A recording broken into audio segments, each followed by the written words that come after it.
al conmemorar en la Cámara de Diputados el bicentenario de la Constitución y del federalismo mexicano, la dipunarca Guadalupe Rodríguez del muerto PRD resaltó demagoga la importancia histórica del México de 1824, post-independentista, y defendió con hipocresía los principios fundamentales de la Constitución Federal.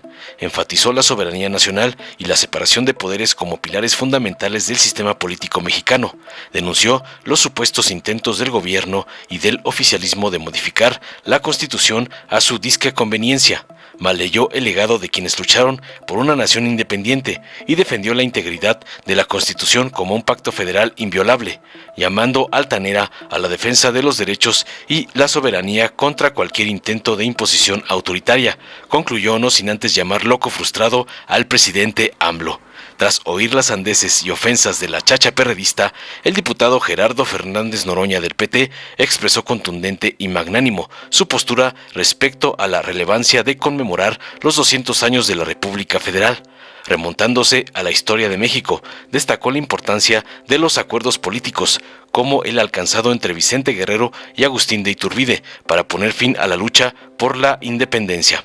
Subrayó cómo este hito histórico ejemplifica la necesidad de diálogo y negociación incluso con aquellos que tienen visiones opuestas. Además resaltó el papel de figuras históricas como Fray Servando Teresa de Mier y Ramos Arizpe en la conformación de la República Federal, señalando su respeto mutuo y su capacidad para mantener la dignidad en el debate político.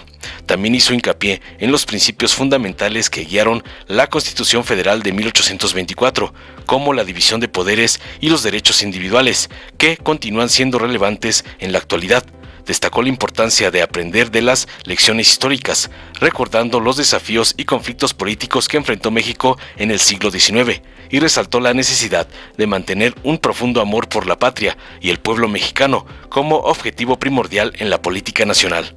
Más allá de las diferencias partidistas, concluyó tajante no sin antes restregarles que la doctora Claudia será la próxima presidenta de México. Veamos enseguida cómo el doctor Noroña deja muda con una brutal cátedra a una chacha perredista por insultar al presidente AMLO, como le manda su padrote el narcoampón Claudio X González. Con su venia, diputada. Adelante, diputada. El México de 1824, México de la posindependentista, que buscaba establecer el supremo poder ejecutivo, cuyas bases fueron el acta constitutiva de la Federación. En ella se asignaron los puntos básicos con los que se organizaría la vislumbrante república, la cual oficialmente adquiría soberanía y se constituiría por estados libres, soberanos e independientes. Sí, escucharon bien. Estados libres, soberanos e independientes, los cuales, fieles a la promesa que hicimos delante de la nación, defenderemos su soberanía, la libertad y la independencia frente a cualquier enemigo nacional o no que intente mancillar los derechos que hemos adquirido. La Constitución no es un documento ilustrativo que cualquiera pueda vilipendiar y utilizar en su conveniencia, creyéndose más grande que los derechos ahí plasmados, violentándolos a su libre conveniencia. La Constitución es el pacto federal inviolable, inamovible, que protege a todas y todos los mexicanos de los excesos de cualquier autoridad, incluido el presidente de la República. Quizá por ello este gobierno y el oficialismo han buscado tan rapazmente modificarla y eliminar aquello que les incomoda. Defender el legado de quienes imaginaron a una nación independiente y quienes dieron su vida por forjar el sueño de la patria en la que creemos son los principios fundamentales del grupo parlamentario del Partido de la Revolución Democrática. Por ello, resulta fundamental recordar que el 1 de abril de 1824 se inició el proyecto de Constitución Federativa de los Estados Unidos Mexicanos, aprobada el 3 de octubre, promulgada el 4 y publicada el 25 de octubre, donde se adoptó su nombre oficial como Constitución Federal de los Estados Unidos Mexicanos. Los principios que quedaron plasmados desde entonces son la soberanía nacional, la forma de gobierno republicana y representativa. El supremo poder de la Federación se divide en poder legislativo, poder ejecutivo y poder judicial. Es decir, el poder no le pertenece a un solo individuo, pues este presenta una coordinación, de modo que no exista supremacía de uno sobre el otro. El poder legislativo es depositado en el Congreso constituido por dos cámaras, una de diputados y otra de senadores. Permítame repetirlo, por si no lo escucharon bien, la Cámara de Diputados es uno de los poderes de la Unión, no una oficialía de partes del Ejecutivo, por lo que su trabajo, señoras y señores diputados, es analizar, estudiar, escudriñar las leyes, no solo levantar un dedito porque su patrón se los ordena. El Poder Judicial reside en una Corte Suprema de Justicia, en los tribunales de circuito y en los juzgados de distrito. Esa Corte que desde entonces entiende su papel y lo sigue refrendando hacia el día de hoy. Esa Corte que les incomoda por cumplir con su labor y que han intentado despedazar, pero que se toparon con que no se encontraba sola. Miles de mexicanos salieron a defenderla y que hoy es el único freno que este poder ha encontrado. Larga vida a la justicia.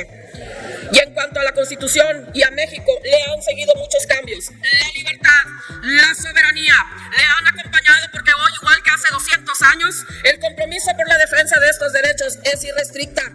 Por lo que pido a esta soberanía y a todo aquel enemigo de México que escuche fuerte y claro.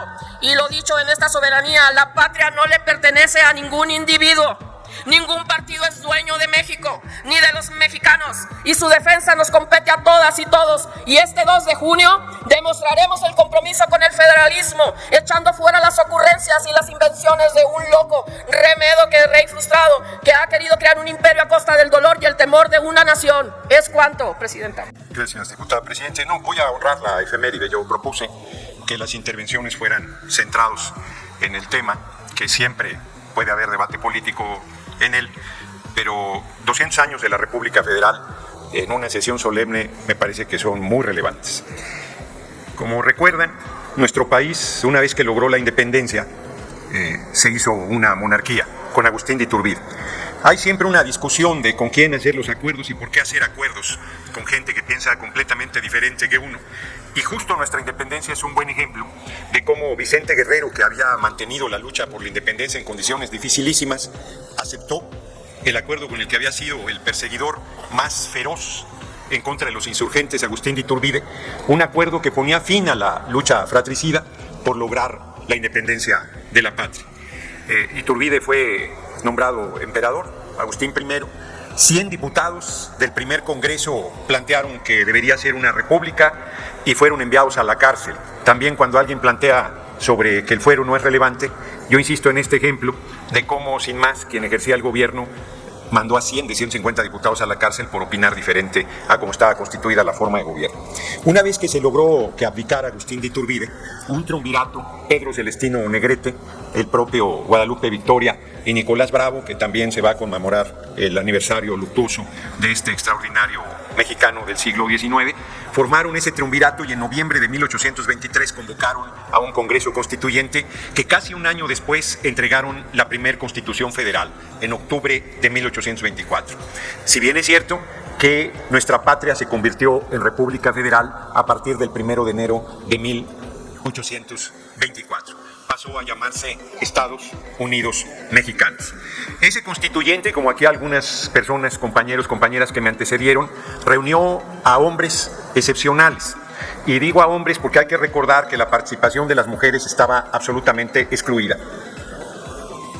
De hecho, es una situación extremadamente relevante, muy importante, no es un tema de género, pero no deja de ser relevante, que no hay duda que este año, por primera vez, una mujer será presidente de la República. Las dos principales coaliciones llevan mujeres como candidatas y la posibilidad de que una mujer sea presidente es, yo diría, que absoluta. Después de 200 años de República Federal, no es un asunto menor, porque habla de la lucha que las mujeres han tenido enfrentando discriminación, enfrentando desventajas permanentes, y por primera vez se va a lograr esta situación. Como aquí se ha comentado también, de aquí surgieron el Partido Conservador y el Partido Liberal. Sin embargo, quiero mencionar que si bien quien encabezó la discusión por la parte, si así se quiere decir, moderada, era nada menos que Fray Servando Teresa de Mier, él daba argumentos que a estas alturas siguen siendo de peso en la discusión política. Fray Servando no estaba por una república centralista, esto es muy importante comentarlo. Fray Servando Teresa de Mier lo que planteaba es que debería ser una república federal moderada, porque tenía preocupación de que se construyeran cacicazgos que rompieran la unidad de la república. Ya había el antecedente de que una vez que se disolvió el imperio, lo que hoy son repúblicas en Centroamérica y eran parte del imperio, acabaron separándose, conformando naciones independientes a nuestra patria, justo por este fenómeno que Fray Servando quería evitar la disgregación de la República. Ramos Arizpe encabezaba un grupo notabilísimo, donde estaba el que ha sido considerado el padre del federalismo, Valentín Gómez Farías, donde estaba quien es el padre, aunque a Mariano Otero le considera el padre del amparo, estaba Rejón, Manuel Crescencio Rejón, que es en realidad el primero que promovió la figura del amparo, que mañana discutiremos una reforma, Lorenzo de Zavala, entre otros grandes liberales que planteaban de manera, como ejemplo, la República Federal y la Constitución Federal de Estados Unidos. Servando de Teresa de Mier planteaba que Estados Unidos tenía un origen y una experiencia diferente. Las 13 colonias habían tenido gobiernos autónomos, habían tenido independencia, habían tenido experiencia de gobierno y por lo tanto la Unión Federal, bajo las condiciones que se dieron en Estados Unidos, no aplicaban en México, que había surgido de un gobierno único de la corona española y después del imperio de Agustín de Iturbide, y la posibilidad de que se generaran cacicazgos y egoísmos en el manejo de los estados podría generar dificultades políticas que sin duda se dieron de manera muy clara en la guerra de Estados Unidos y México en 1846-48, que perdimos 60% del territorio y donde hubo estados de la República que no quisieron participar porque sentían que no tenía que ver con ellos esa intervención extranjera. Es una discusión que viene hasta acá, pero que antes de plantear un par de cosas más, yo quisiera insistir que esta Constitución Federal planteaba dos principios que siguen rigiendo nuestra patria: la división de poderes y los derechos individuales. Nuestro país en el siglo XIX estuvo envuelto en diferencias políticas permanentes que se expresaban de manera militar y que fueron conformando la patria con ideas, con experiencia, con confrontaciones y con lecciones históricas muy dolorosas a lo largo del siglo XIX. Hoy, que celebramos los 200 años de la Constitución Federal y de la República Federal, no deja uno de pensar que estos hombres, como todos los que estuvieron en la historia de nuestra patria, parecían gigantes, que nos ponen un ejemplo muy grande de servicio, de compromiso, de entrega, y que eran hombres de carne y hueso, con virtudes y defectos, pero con una enorme generosidad, porque como aquí se planteó, Fray Servando Teresa de Mier y Ramos Arizpe fueron adversarios políticos toda la vida y nunca perdieron el respeto, la caballerosidad, el reconocimiento a la humanidad y a los atributos que tenía cada uno. Mañana aquí se pondrá el nigromante con letras de oro y Leandro Valle.